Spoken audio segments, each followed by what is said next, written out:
Section 107 of the Copyright Act 1976, allowance is made for fair use for purposes such as criticism, comment, news reporting, scholarship, and research. Fair use is a use permitted by copyright statute that might otherwise be infringing. Nonprofit, educational, or personal use tips the balance in favor of fair use. In the early 1930s, Hollywood was on the brink of transformation. The silent era was fading into history, and sound films or talkies were beginning to dominate the industry. This was also the time when Universal Pictures, under the leadership of Carl Laemmle Jr., decided to take a bold step into the world of horror, a genre that had been largely untapped in mainstream American cinema. Out of this daring decision came one of the most influential horror films ever made, Frankenstein, 1931. Directed by James Whale and based on Mary Shelley's 1818 novel Frankenstein, or the modern Prometheus, this film would not only shape the future of the horror genre, but also create an immortal cinematic icon, the monster, brought to life by the unforgettable Boris Karloff. The journey of how this film was conceived, produced, and eventually immortalized is a story as fascinating and haunting as the creature itself. The origins of Frankenstein as a film project trace back to Universal's success with Dracula, 1931, starring Bela Lugosi. That movie's massive box office performance proved that audiences were hungry for dark Gothic tales filled with mystery and terror. Carl Laemmle Jr., the young and ambitious head of production, was determined to find another story that could replicate that success. He turned to Mary Shelley's Frankenstein, a tale that had already been adapted for stage several times and was considered one of the cornerstones of Gothic literature. However, adapting it for film presented unique challenges. The novel was rich in philosophical depth and internal monologue, exploring themes of creation, responsibility, and the boundaries of science. Translating such introspective ideas into a visual medium required a visionary approach, and that's where James Whale entered the picture. James Whale was a British director with a background in theater, known for his sharp artistic sensibilities and his understanding of dramatic structure. Universal assigned him the task of bringing Frankenstein to life after his success directing Journey's End, 1930. Whale saw Frankenstein not merely as a horror story but as a tragic human drama, the tale of a man's obsession with defying nature and the suffering that follows. He worked closely with screenwriter Garrett Fort and others to refine the story, drawing inspiration from both Shelley's novel and the 1927 stage adaptation by Peggy Webling. The final screenplay condensed the story and focused on the creation of life through science, the hubris of man, and the emotional depth of the creature's suffering. Casting the right actor for the monster was perhaps the most critical decision in the film's development. Initially, Bela Lugosi, fresh from his success in Dracula, was approached to play the role. However, Lugosi reportedly rejected the part after disliking the lack of dialogue and the heavy makeup requirements. It was James Whale who discovered Boris Karloff, a relatively unknown actor at the time, whose gaunt features and expressive eyes immediately convinced him that Karloff was the perfect choice. Whale and makeup artist Jack Pierce collaborated to design the monster's now iconic look: the flat-topped head, sunken eyes, bolts in the neck, and heavy eyelids. This design became the definitive image of Frankenstein's monster, replicated in countless adaptations, parodies, and homages over the following century. The filming process itself was both challenging and groundbreaking. Shot on Universal's sound stages and using elaborate laboratory sets designed by Herman Ross, the production created an atmosphere of eerie realism. The laboratory scene, in particular, became legendary for its use of flashing electrical equipment, massive machinery, and the unforgettable moment when Henry Frankenstein, played by Colin Clive, brings the creature to life, shouting the immortal line, "It's alive! It's alive!" This scene encapsulated the essence of the film, the triumph of man's scientific ambition and the horrifying consequences that follow. The sequence's visual effects, created by Kenneth Strickfaden, became some of the most recognizable in film history, used again and again in later Universal monster movies. Whale's direction elevated Frankenstein beyond simple horror. He infused it with mood, symbolism, and a strong visual style that reflected German expressionist influences, a movement characterized by distorted sets, stark lighting contrasts, and exaggerated shadows. These stylistic choices gave the film a dreamlike, almost nightmarish quality, setting it apart from other films of its time. Every frame seemed designed to enhance the feeling of unease and moral tension, as the audience was made to sympathize with both the creator and the creation. The monster's first appearance, with the camera slowly zooming in on Karloff's haunting face as he turns toward the light, remains one of the most powerful introductions in cinematic history. Behind the scenes, the production was not without its controversies and difficulties. The film's themes, particularly the idea of man creating life and playing God, sparked backlash from religious groups and moral watchdogs even before its release. Some early test audiences found the content shocking and disturbing, prompting Universal to make several cuts. One of the most infamous scenes, where the monster accidentally drowns a little girl named Maria, was trimmed to lessen its impact, though it was later restored in modern versions. Another controversial moment involved Henry Frankenstein's line, "In the name of God, now I know what it feels like to be God," which was censored in some regions for its blasphemous tone. Despite these hurdles, Frankenstein premiered on November 21, 1931, and immediately captivated audiences. Critics praised the film's atmosphere, Whale's direction, and Karloff's unforgettable performance. The monster, though terrifying, evoked pity and compassion, a misunderstood being searching for acceptance in a world that rejected him. This emotional depth made Frankenstein stand apart from other horror films of the era, turning it into a cultural milestone. The movie's success was monumental, earning Universal huge profits and establishing the studio as the home of the Universal monsters, which would include Dracula, the Mummy, the Wolfman, and the Invisible Man in subsequent years. The impact of Frankenstein extended far beyond its box office success. It redefined what horror cinema could achieve, not just fear but emotion and philosophical reflection. It also set a standard for makeup artistry, special effects, and storytelling in the genre. Boris Karloff, once a struggling character actor, became a star overnight, and his portrayal of the monster remains one of the most iconic in film history. His ability to convey vulnerability and sadness through layers of makeup transformed the monster from a villain into a tragic hero, a creature capable of both love and destruction. The legacy of Frankenstein's production is intertwined with the birth of modern cinematic horror. It inspired countless filmmakers, writers, and artists to explore the relationship between science and morality, creation and destruction, life and death.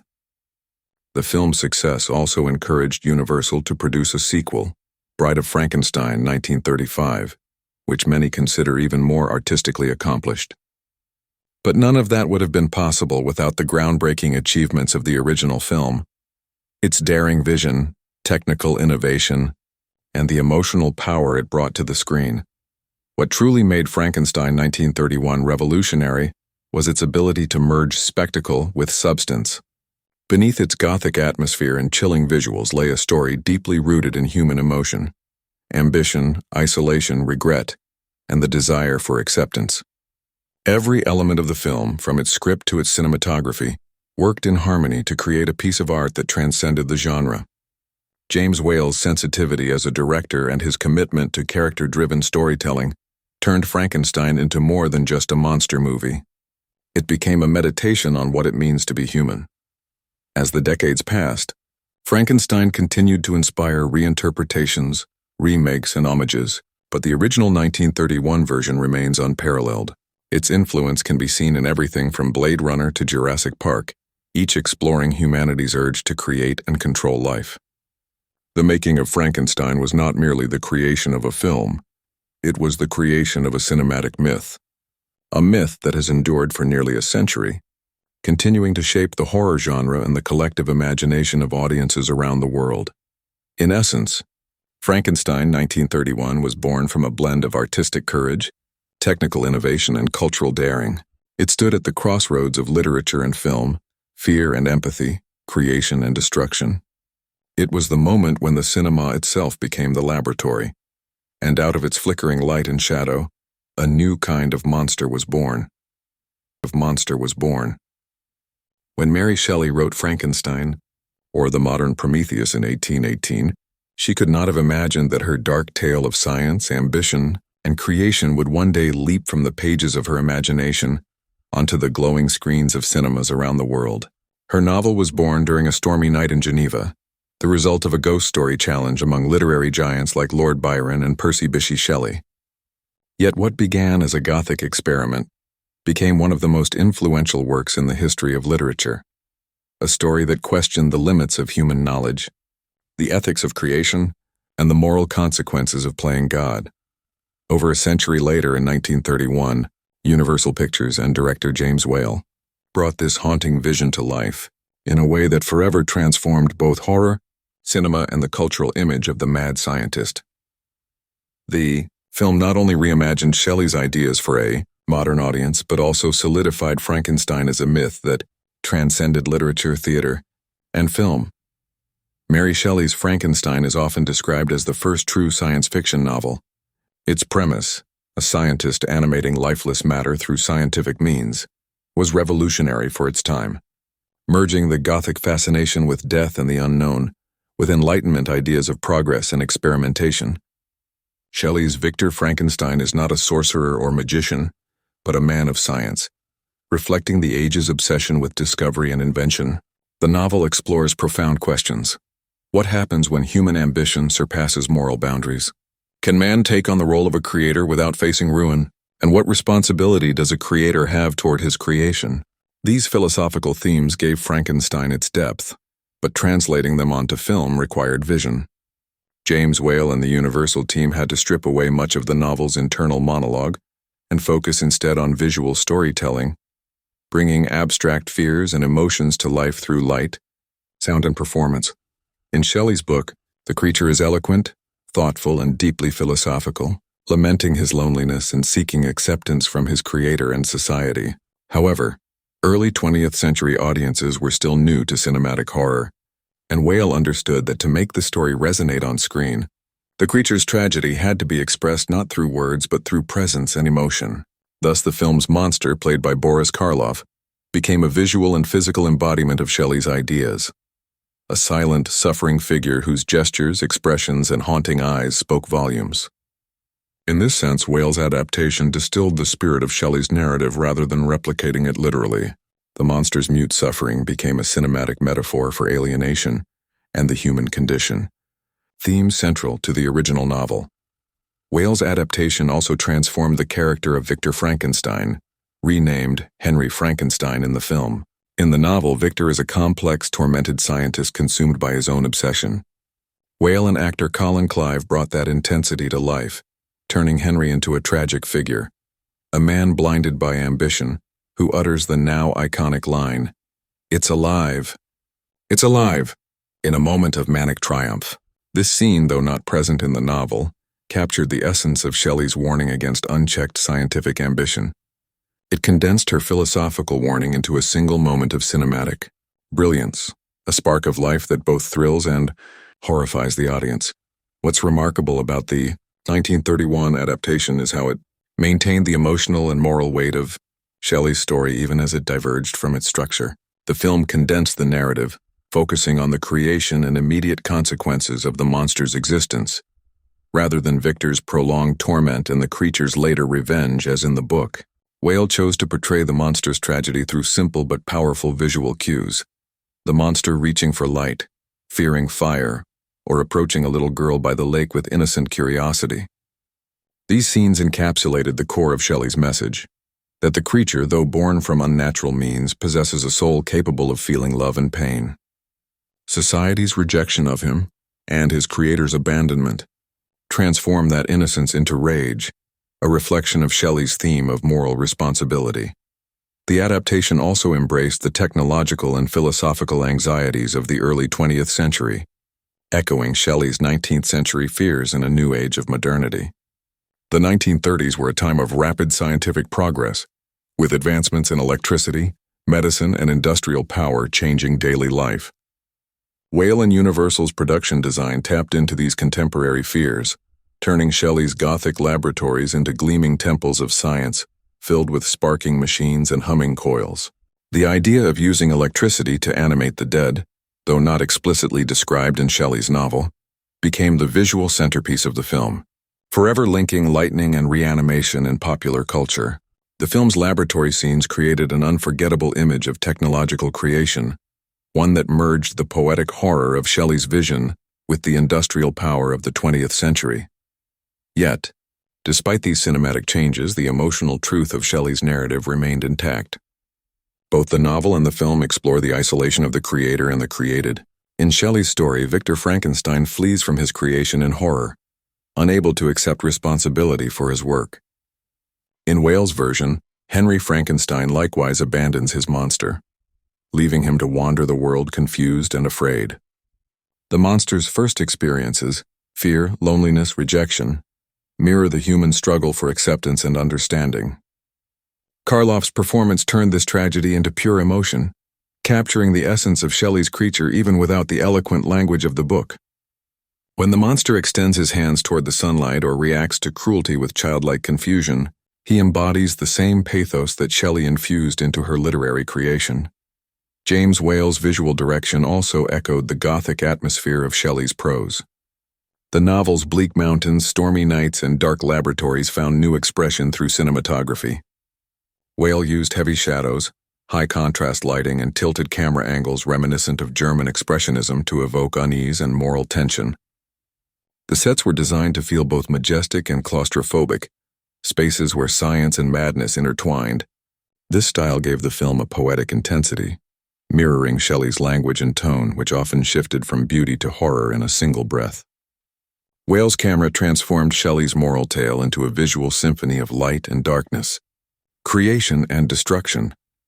At its core, both the novel and the film share a moral center, the condemnation of irresponsible creation. Shelley's Victor Frankenstein is punished for his hubris, suffering immense guilt and loss as a result of his ambition. Similarly, Whale's Henry Frankenstein faces the collapse of his sanity and relationships as his experiment spirals out of control. The monster's suffering becomes both a consequence and a mirror of his creator's moral failure. In this way, Whale remained faithful to Shelley's cautionary vision, even while streamlining the plot for cinematic storytelling. The 1931 Frankenstein also reflected Shelley's influence on the evolving perception of science and ethics.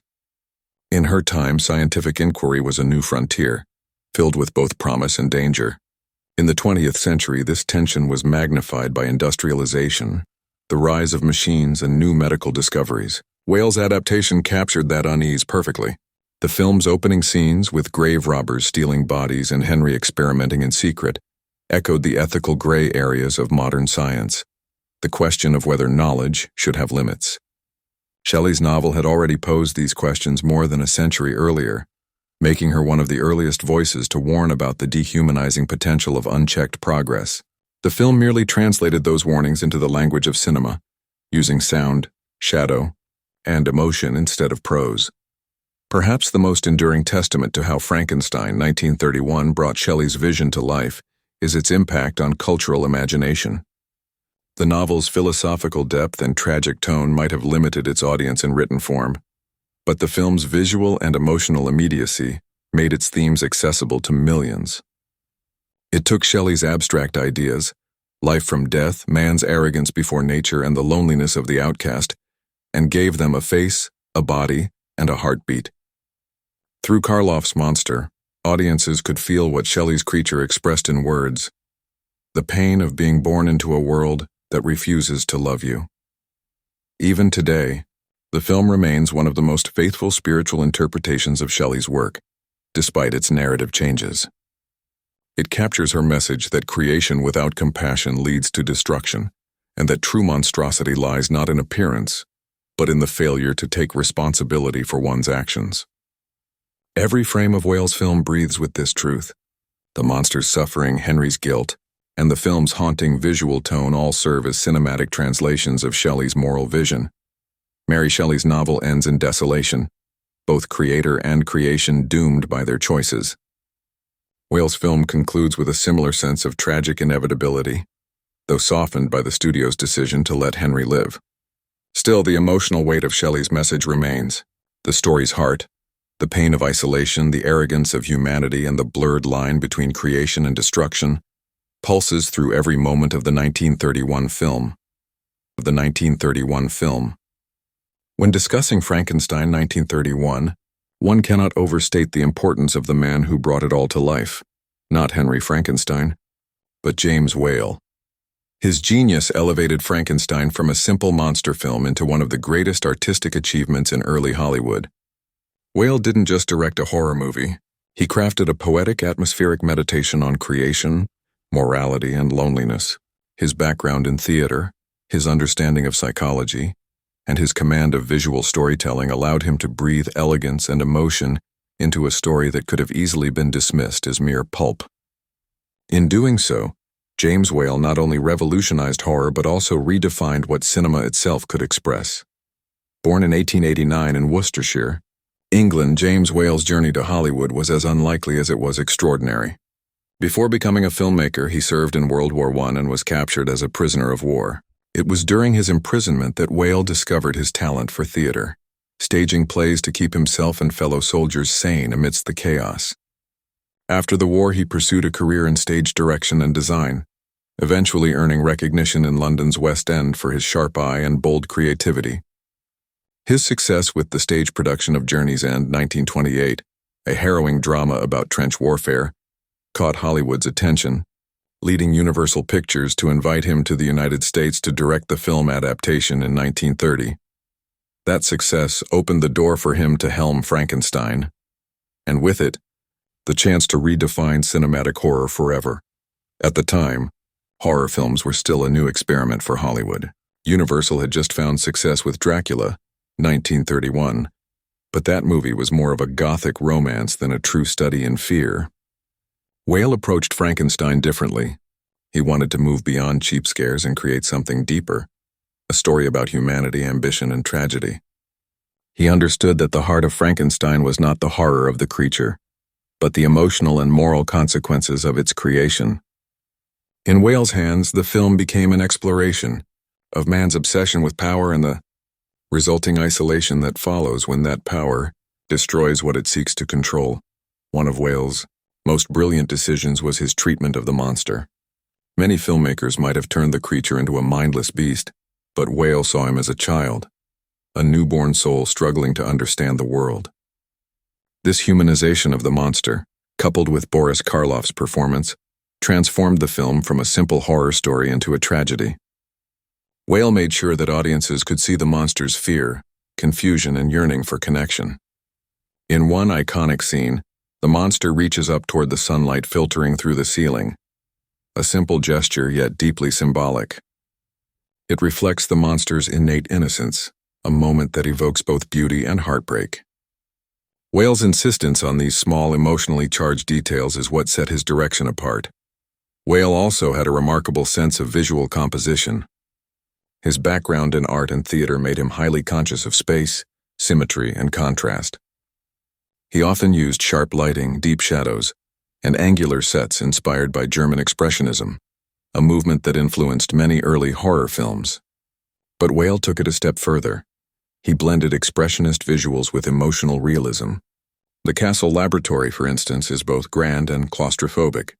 The tilted walls and spiraling staircases reflect Henry Frankenstein's spiraling madness. Similarly, the village scenes are designed to contrast the sterile world of science with the warmth of human life, a visual representation of the gap between creation and compassion. Cinematographer Arthur Edison, working closely with Whale, brought these visions to life through bold experimentation with light and camera movement. One of the film's most striking moments, the monster's first entrance, showcases Whale's mastery of tension and timing. The camera zooms slowly toward Karloff's face as he turns toward the light, revealing the monster in all his terrifying glory. Whale's choice to linger on the face, to let the audience absorb both fear and fascination, demonstrates his command of cinematic language. This wasn't merely a reveal, it was a birth. The monster's introduction mirrored the act of creation itself, turning the audience into witnesses of something divine and dreadful. Whale's genius also lay in his use of sound.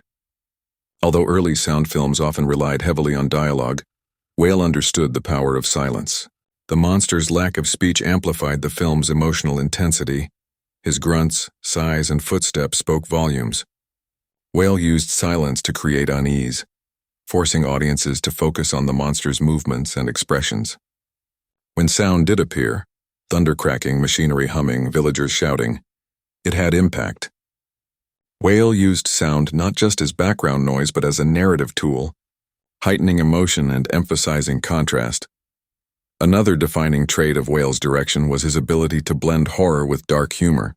He had a unique understanding of tone, knowing when to push the audience toward fear and when to offer brief relief through wit or irony. This balance prevented the film from becoming oppressive, keeping viewers emotionally engaged. For instance, the grave-digging scene at the beginning of the film with its macabre humor sets the tone perfectly. It's both eerie and oddly playful.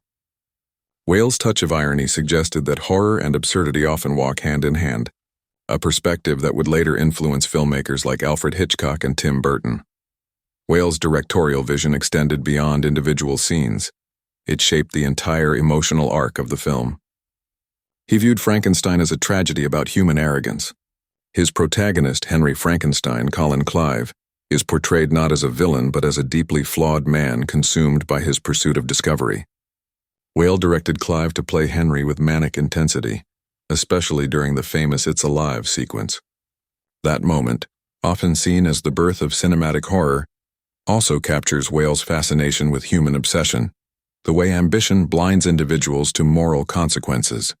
The laboratory, with its crackling electricity and towering machinery, becomes a metaphor for humanity's reckless quest to control nature. Despite the technical challenges of early 1930s filmmaking, Whale achieved remarkable visual storytelling precision. The film's pacing, a blend of quiet tension and explosive moments, reflected his theatrical discipline. He knew how to build suspense gradually, letting dread simmer before releasing it. For example, the sequence in which the monster encounters the little girl Maria by the lake is handled with breathtaking restraint. There's no sinister music or ominous cue, just innocence and curiosity. The tragedy that follows feels natural, not forced, making it all the more devastating. Whale trusted his audience's emotions rather than manipulating them overtly, a mark of true directorial confidence. Whale's attention to atmosphere also deserves praise. He was a master at crafting environments that mirrored the psychological states of his characters. The gloomy laboratory, the thunderous night skies, the torch-wielding villagers, all of it feels symbolic rather than literal. Each setting acts as an extension of the film's themes. The laboratory embodies man's ambition. The village represents innocence and fear. The mountains and windmills at the end symbolize judgment and destruction. Whale's meticulous visual world gave Frankenstein its mythic quality, turning it into more than a horror film, a moral fable that speaks across generations. But beyond technical mastery, what made Whale truly remarkable was his empathy. He saw beauty in the grotesque and humanity in the monstrous. His ability to evoke sympathy for the monster, a creature feared and hated by the world, was groundbreaking. This perspective reflected Whale's own life experiences. As an openly gay man in a conservative era, Whale understood what it meant to be an outsider, misunderstood by society. Many film historians and critics have noted that Whale projected his own feelings of alienation into the monster's plight. Through this lens, Frankenstein becomes more than a horror story. It's a deeply personal work about otherness, rejection, and the longing to be loved. Whale's creative fingerprints are visible in every aspect of the film's production. From the casting of Karloff to the design of the monster, from the editing rhythm to the final climactic sequence at the windmill, his vision unified all elements into a cohesive whole. The burning windmill finale, in particular, showcases Whale's ability to merge spectacle with emotion.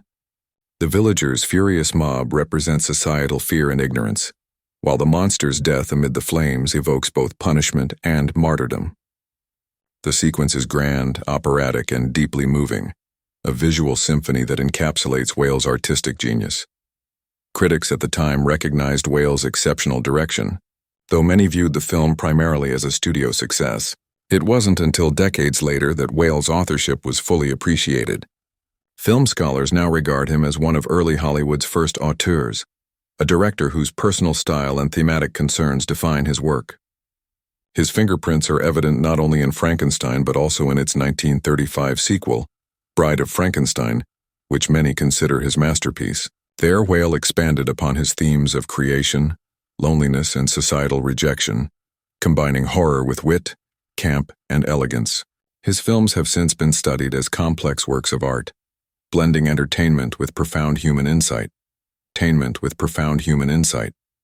Among all the actors who have ever graced the silver screen, few have left a mark as indelible and iconic as Boris Karloff did with his portrayal of the monster in Frankenstein, 1931. It is one of the rare performances that transcends acting itself, becoming legend, myth, and symbol all at once. The image of Karloff's monster, with the flat-topped head, heavy eyelids, and bolts in the neck, is instantly recognizable across the globe, even by those who have never seen the film. But behind that unforgettable visage was a man of immense depth, humility, and artistry.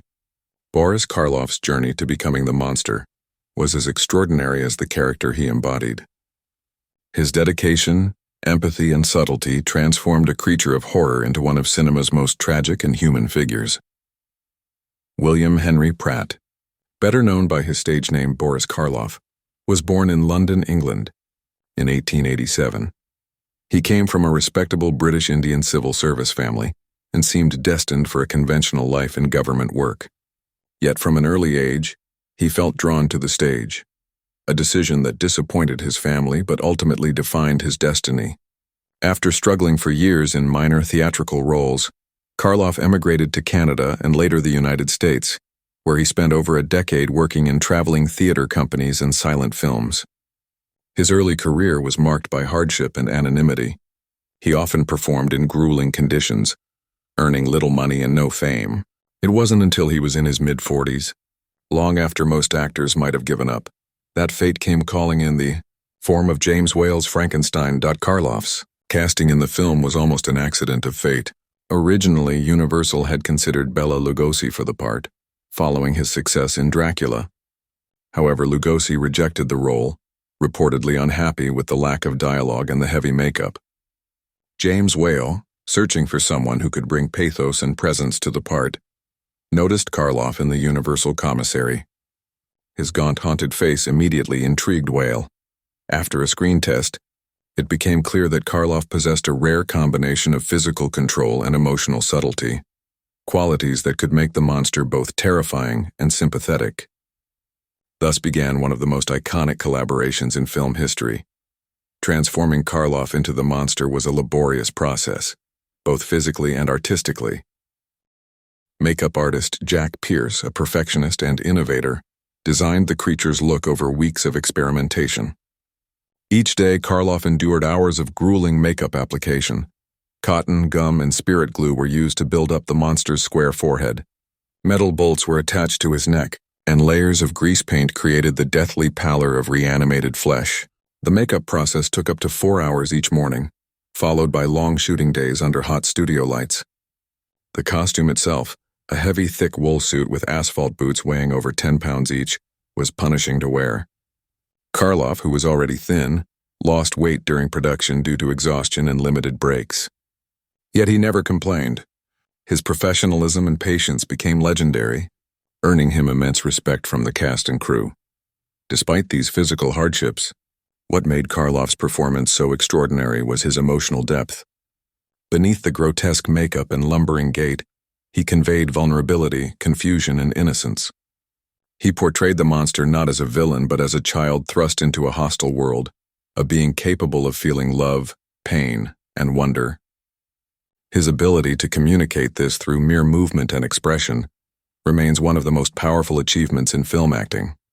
Karloff approached the role with empathy, studying how infants and animals reacted to light, fear, and curiosity. These influences informed his portrayal: the monster's hesitant steps, his trembling hands, his fascination with sunlight, and his terror of fire. Every gesture was deliberate, filled with meaning. The first appearance of the monster remains one of cinema's most unforgettable moments. As the laboratory doors swing open, Karloff slowly enters the frame, his face revealed in a sudden burst of light. The camera lingers, zooming closer with each turn of his head, until the full horror and sadness of the creature's expression are revealed.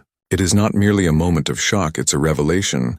Whale's direction and Karloff's performance merge perfectly to create the sense that something sacred and terrible has just occurred. The birth of life itself. In that instant, the monster is both abomination and miracle. And Karloff's eyes tell the audience everything: fear, confusion, and the desperate longing to be accepted. One of the most powerful sequences in the film, and one that showcases Karloff's genius, is the scene by the lake with the little girl Maria. The monster, newly escaped and exploring the world, encounters the girl who innocently invites him to play. Together they toss flowers into the water, watching them float. When the monster runs out of flowers, he naively throws Maria in, expecting her to float too. The horror of what follows is not just in the act, but in the monster's reaction, his panic, his confusion, his remorse. Karloff's subtle expressions make it clear that the monster did not intend harm. It is a moment of tragic misunderstanding, encapsulating the entire moral message of Frankenstein. That innocence, when met with ignorance, leads to destruction. This scene, largely wordless, demonstrates how Karloff's silent acting could communicate emotional complexity more effectively than dialogue ever could. Karloff's portrayal was a masterclass in restraint. He understood that true horror lies not in grotesque theatrics but in suggestion and empathy. His monster was terrifying not because he was evil, but because he was human. The audience recognized themselves in his yearning, his confusion, and his pain. It was a revolutionary concept for the time, turning the monster into the victim and the scientist into the true transgressor. This inversion of sympathy, largely achieved through Karloff's performance, elevated Frankenstein beyond its genre.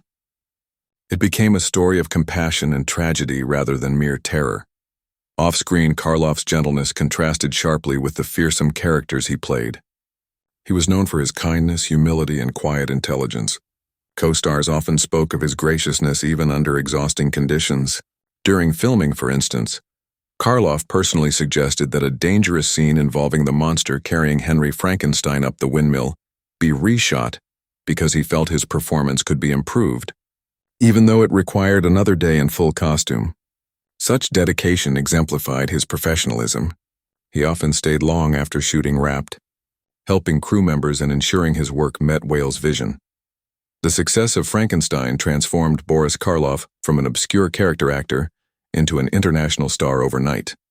The film's release in November 1931 captivated audiences and critics alike, and Karloff's monster became the face of horror for generations to come. Yet fame did not change him. He continued to choose his roles with care, often seeking characters with emotional substance rather than simple villains.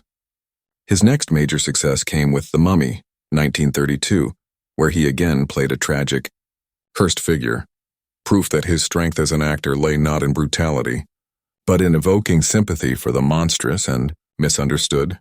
Karloff reprised his role as the monster twice more in Bride of Frankenstein, 1935, and Son of Frankenstein, 1939, each time deepening the character's emotional resonance. In Bride of Frankenstein particularly, his performance reached new heights of poignancy. Now capable of speech, the monster expressed loneliness and a desire for companionship, only to be rejected once more. Karloff imbued the role with heartbreaking sensitivity, transforming the character from mere creation into a tragic philosopher of existence. His voice, gentle yet anguished, gave the monster a soul. Critics and audiences alike were moved, and even today, many consider Karloff's performance in Bride of Frankenstein one of the greatest in film history. Beyond the Frankenstein trilogy, Karloff's career flourished across decades and genres. He became a beloved figure in both horror and mainstream entertainment. Films like The Black Cat, 1934, The Raven, 1935, and The Body Snatcher, 1945, showcased his range and depth. He also appeared on stage, radio, and later television, proving that his talent extended beyond the realm of horror. Remarkably, he embraced his association with monsters rather than resenting it, once saying, "The monster was the best friend I ever had." This humility and gratitude endeared him to generations of fans. Karloff's influence went far beyond his films. He redefined what it meant to play a monster. Before him, such roles were often seen as crude or one-dimensional, relying on makeup and shock value. Karloff proved that even beneath layers of latex and prosthetics, true acting could shine through. His nuanced portrayal paved the way for future performers like Lon Chaney Jr., Christopher Lee, and even modern actors such as Andy Serkis and Doug Jones, who use physicality and empathy to create emotionally rich creatures. In later years, Karloff became something of a cultural elder statesman of horror. He narrated Dr. Seuss's How the Grinch Stole Christmas in 1966, delighting children and proving his versatility once more. Even as his health declined, he continued to work, bringing dignity and artistry to every project. His presence, both on-screen and off, carried warmth and quiet authority. The look of the monster in Frankenstein 1931 remains one of the most recognizable images in cinematic history. Decades before the era of digital effects and CGI, the film's visual identity relied on ingenuity, craftsmanship, and raw creativity. At the center of that achievement stood one man, Jack Pierce, Universal Studios' pioneering makeup artist. His work on Frankenstein not only defined the monster's appearance, but also set a new standard for practical effects, creature design, and the very concept of horror in film.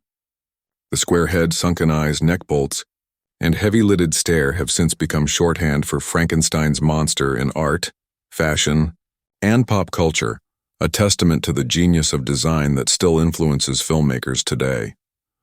When director James Whale began conceptualizing the look of the monster, he faced a major challenge. Mary Shelley's original 1818 novel described the creature in vague yet disturbing terms. A gigantic figure, yellow of skin, with features so distorted that no mortal could endure the sight. However, translating literary horror into visual form was a delicate art. The creature had to be frightening yet believable, terrifying yet tragic. Whale knew that his film would depend on audiences feeling sympathy as well as fear. Thus, the monster's design needed to evoke both the grotesque and the human. Enter Jack Pierce, a meticulous artist whose obsession with realism and texture would bring the monster to life in a way no one had seen before. Pierce's creative process was long and painstaking.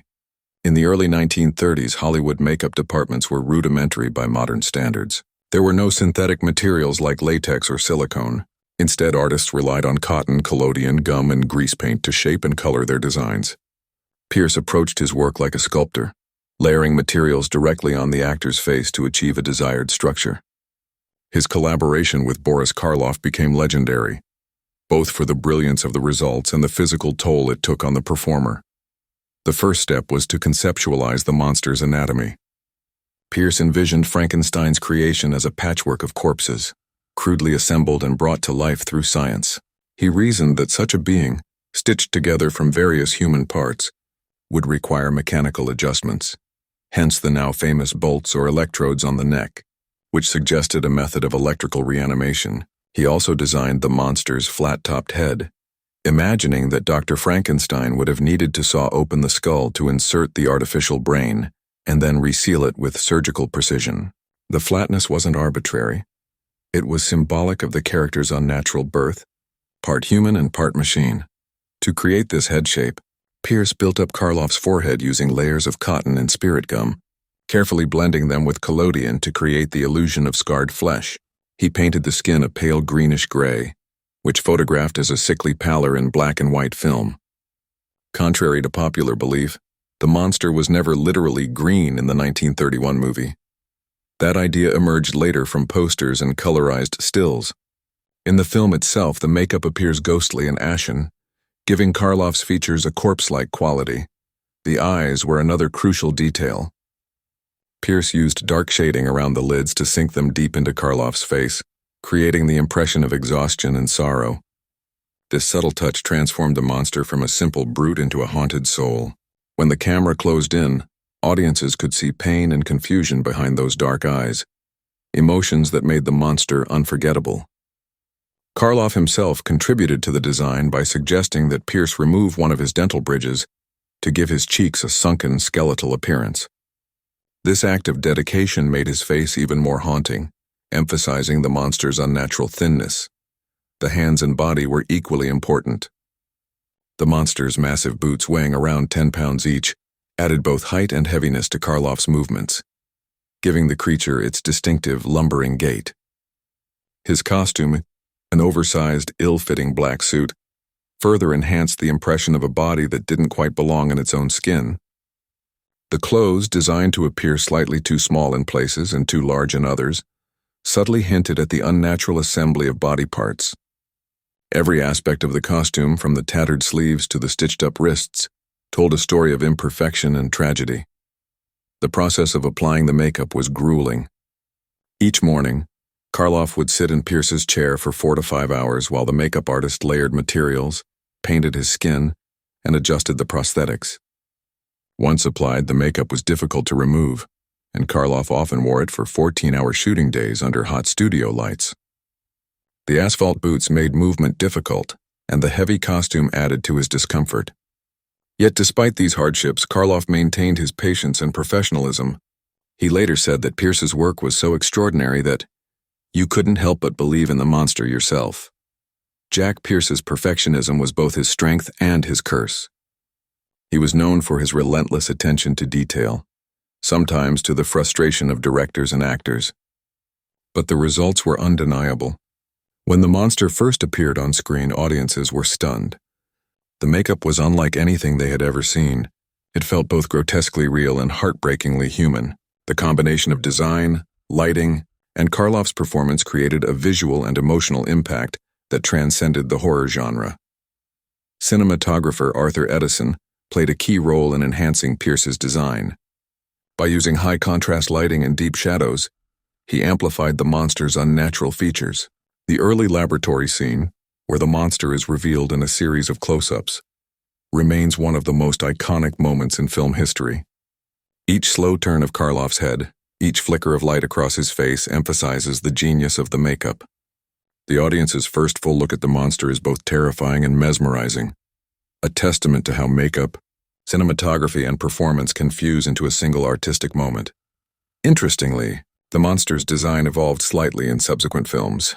In Bride of Frankenstein, 1935, Pierce refined the makeup, adding more pronounced scars and slightly altering the forehead to show the passage of time and damage. Yet the core elements, the flat head, neck bolts, and pale skin, remained unchanged. This consistency helped cement the image of Frankenstein's monster as a universal archetype. Beyond its technical brilliance, the design also carried profound symbolic meaning.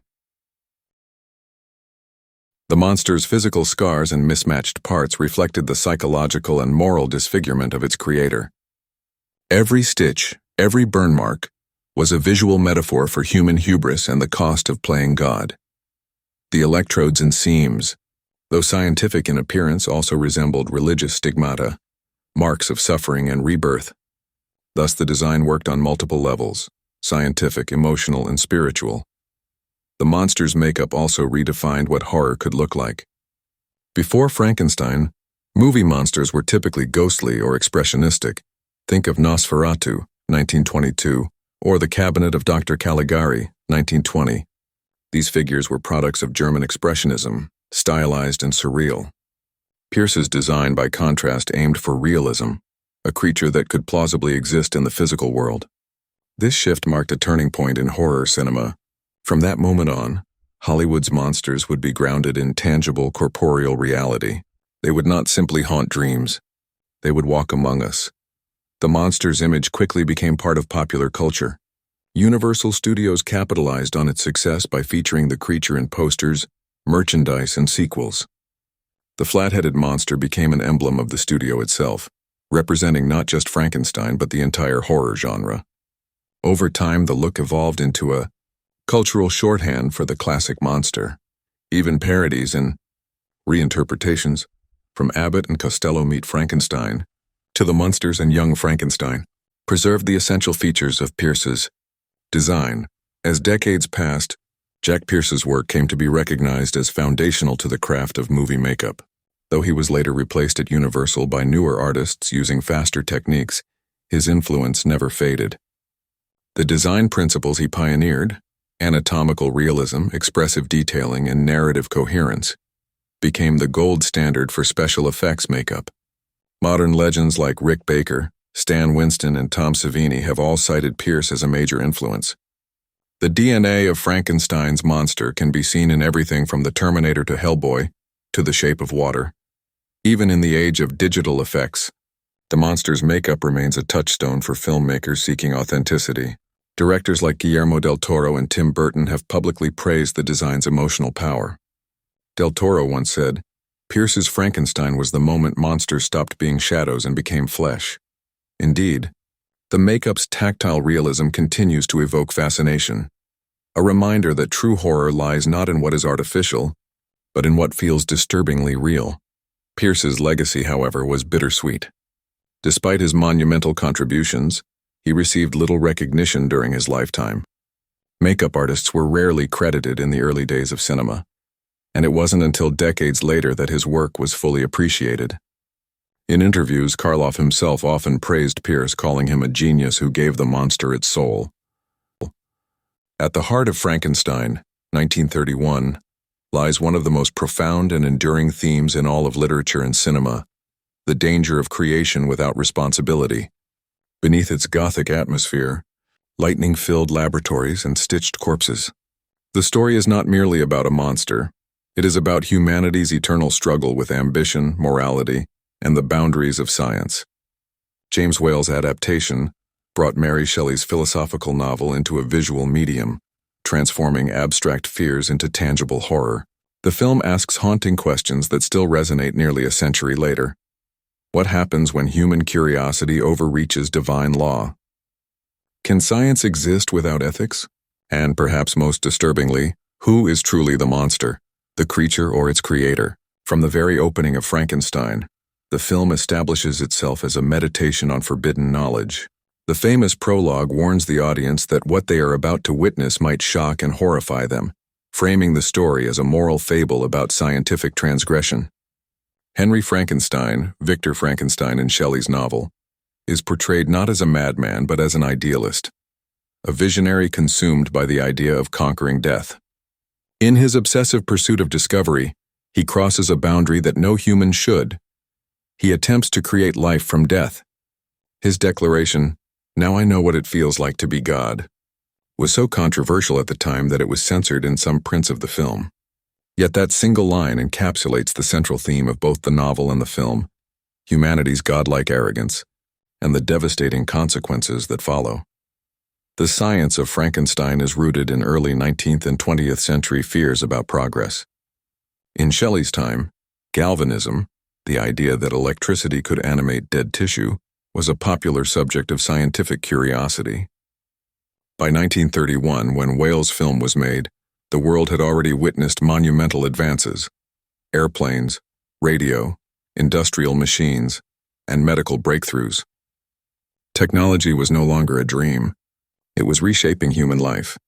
Against this backdrop, Frankenstein became a parable about what happens when technological advancement outpaces moral reflection. Henry's experiment represents the ultimate scientific temptation: to control life itself.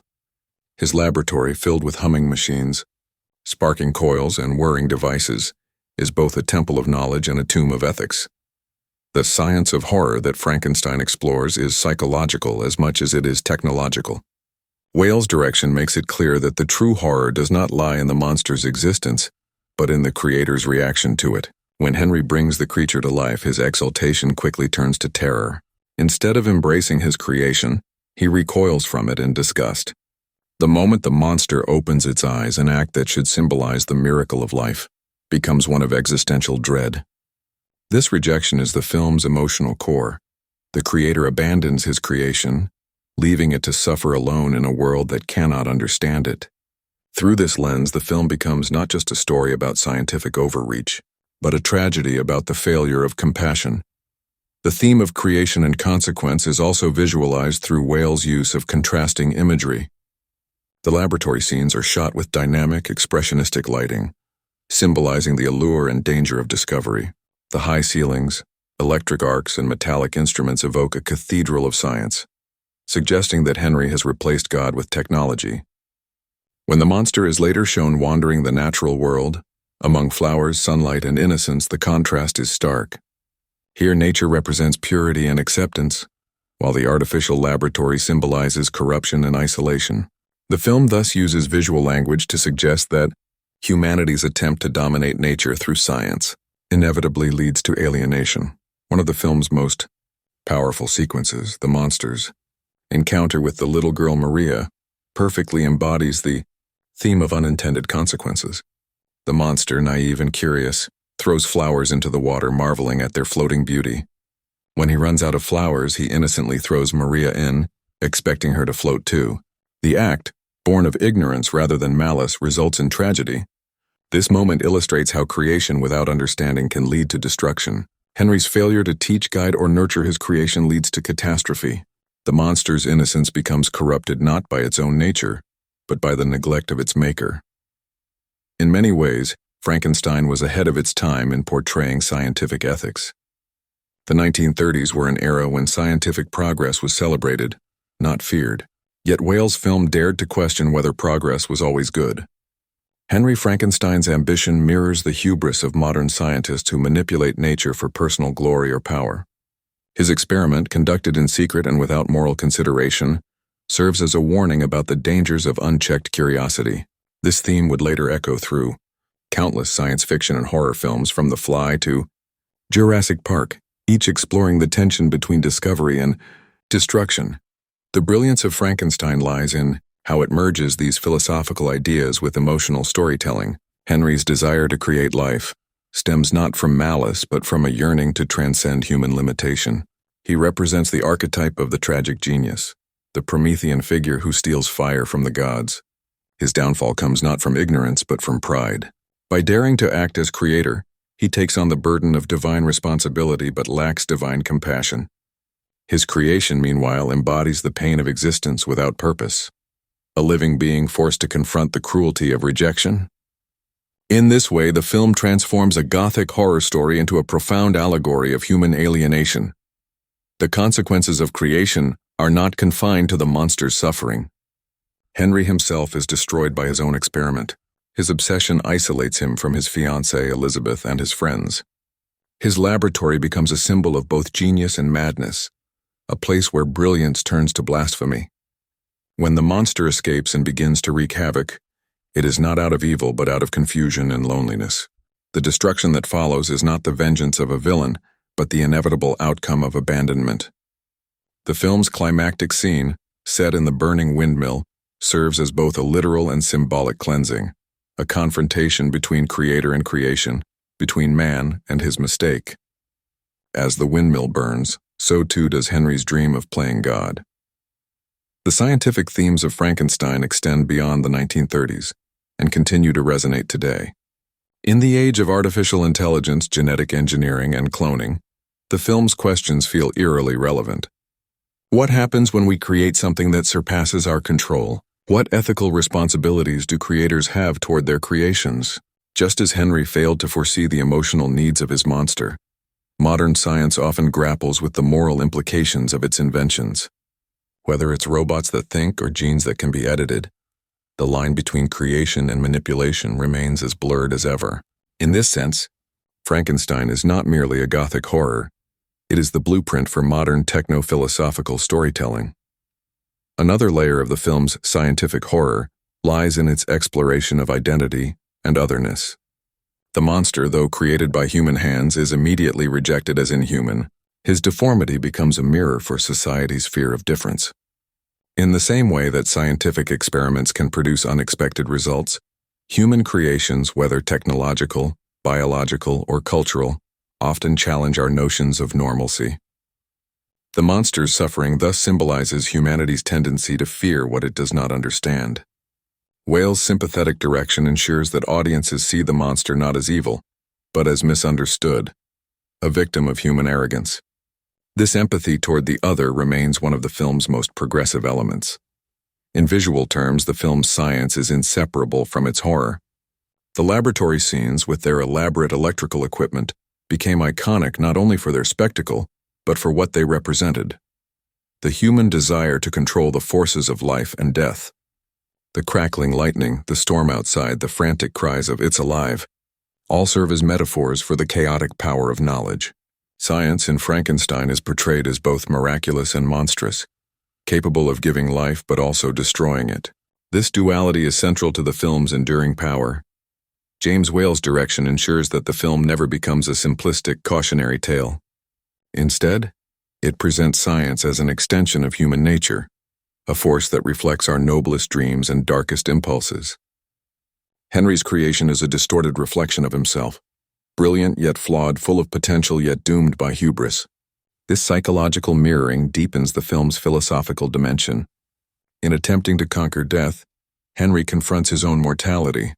In creating life, he reveals his inability to love. The monster, abandoned and despised, becomes the embodiment of his creator's guilt.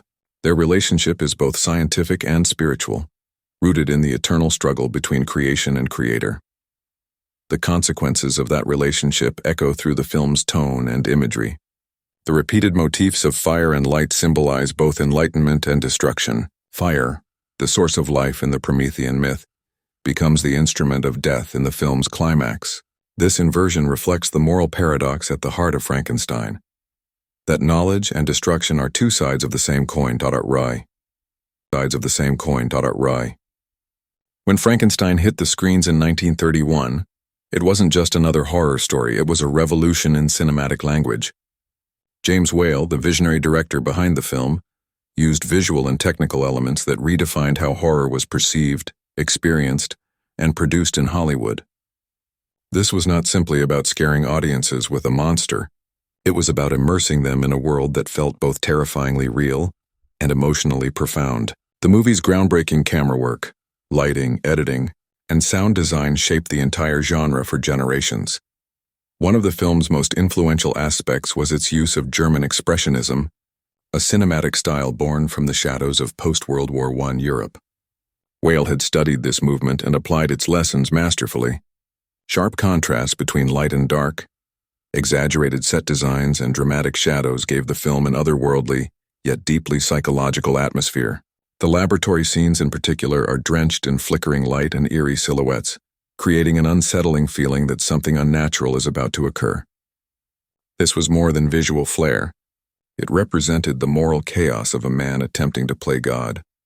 The tilted camera angles, known as Dutch angles, heightened this sense of unease, suggesting that the world itself had gone off balance. The cinematography by Arthur Edison, who also shot The Invisible Man and Casablanca, was a key pillar in Frankenstein's visual brilliance. Edison used deep focus and low-key lighting to emphasize both the monster's physicality and the emotional depth behind his expressionless face. The play of shadows across Karloff's heavily made-up face added layers of mystery, sometimes making him look like a tragic child, other times a menacing force of nature. The close-ups were daring for the time, allowing audiences to confront their fears directly rather than keeping them at a safe cinematic distance. Another innovation that Frankenstein introduced was its pacing and editing rhythm. The film alternated between moments of tension and calm with precise timing. This rhythm allowed suspense to build naturally, creating a heartbeat-like cadence that kept viewers on edge. For example, the slow reveal of the monster's face, where he turns toward the camera under gradually increasing light, is a masterclass in cinematic build-up. Whale avoided sudden jump scares, focusing instead on psychological dread. Audiences were forced to confront their anticipation, which made the actual reveal far more shocking. In addition, the sound design of Frankenstein was revolutionary for its era. Remember, the film came out just a few years after the transition from silent to sound cinema. Whale and Universal's team utilized sound not merely as dialogue but as atmosphere. The crackling of electricity, the rumbling thunder, the hum of laboratory equipment, all contributed to an auditory experience that felt alive. The silence before the monster's awakening was just as important. It allowed the audience to hold their breath collectively before the famous line, "It's alive," broke through the tension. That moment became one of cinema's most iconic uses of sound and silence. The set design and art direction by Charles D. Hall further elevated the technical impact of the film. Hall's laboratory set, with its towering machinery and intricate electrical devices, became the visual blueprint for almost every mad scientist lair that followed in movie history. From The Bride of Frankenstein to Young Frankenstein and even modern films like The Shape of Water, you can trace a direct aesthetic lineage back to Hall's work. The combination of metallic architecture, flashing light, and smoke created an atmosphere that was both technological and Gothic, a perfect reflection of the story's conflict between progress and morality. Lighting also played a symbolic role. Whale used high-contrast lighting to distinguish between the realms of man and monster, science and nature, life and death. In the castle and laboratory scenes, harsh artificial light dominates, representing man's intrusion into nature's domain. In contrast, the outdoor scenes, such as the one with the little girl by the lake, are shot with softer, more natural light. This visual dichotomy subtly suggests that the monster is more at peace with nature than with the human world that rejects him. Equally important was Whale's command of movement within the frame. Unlike earlier static films, Frankenstein incorporated dynamic camera movement, tracking, panning, and following the characters through the sets.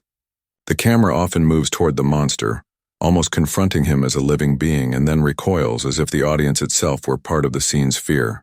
This kind of movement created an intimate relationship between viewer and creature. The sense of being both observer and participant heightened the emotional impact, something that would influence horror directors like Alfred Hitchcock, Stanley Kubrick, and John Carpenter. Another defining technique was Whale's use of contrast between horror and humanity. He often framed the monster in ways that revealed vulnerability, a creature cornered, misunderstood, or reaching out for connection. The decision to give Boris Karloff expressive eyes and subtle body language helped humanize the creature. These moments, captured through close-ups and carefully timed camera pauses, forced viewers to empathize with the so-called monster. The horror, therefore, became not just about what the monster was, but what humanity could do in the face of difference. This fusion of technical artistry and emotional storytelling set Frankenstein apart from other horror films of its era. The editing transitions also contributed significantly to the film's flow. Whale used dissolves and fades to create dreamlike sequences, especially during the resurrection scene. The cross-cutting between the crackling machinery, the scientist's frantic movements, and the monster's lifeless hand added intensity and rhythm. Modern horror films often replicate this montage style to build suspense before major reveals or climactic moments. It's a technique that makes the audience feel trapped inside the chaos, unable to look away. Even the costume and makeup design, overseen by Jack Pierce, was part of the technical genius that changed cinema forever. Pierce's creation of the monster's flat head, neck bolts, and heavy eyelids became visual shorthand for Frankenstein's monster across the world. What many people don't realize is how intricate the process was. Layers of cotton, gum, and grease paint applied over hours each day. This was one of the earliest examples of special effects makeup being used to define a film's identity. The result wasn't just shocking, it was art. It taught Hollywood that makeup could be used not merely to disguise, but to tell a story through visual transformation. Whale's control over mise en scène, the arrangement of everything within the frame, was precise and deliberate. From the placement of candles and cobwebs to the positioning of the monster in shadow, every element had meaning. The audience's eye was guided exactly where Whale wanted it, ensuring that tension built and released in perfect measure. This mastery of spatial storytelling influenced not only horror but also film noir, science fiction, and modern thrillers. Finally, the cumulative impact of all these techniques created a template for horror filmmaking. Frankenstein established that true terror lies in the combination of atmosphere, pacing, and emotional complexity, not just shock value. Its DNA can be found in every great horror film that followed, from Psycho and Alien to The Exorcist and Get Out.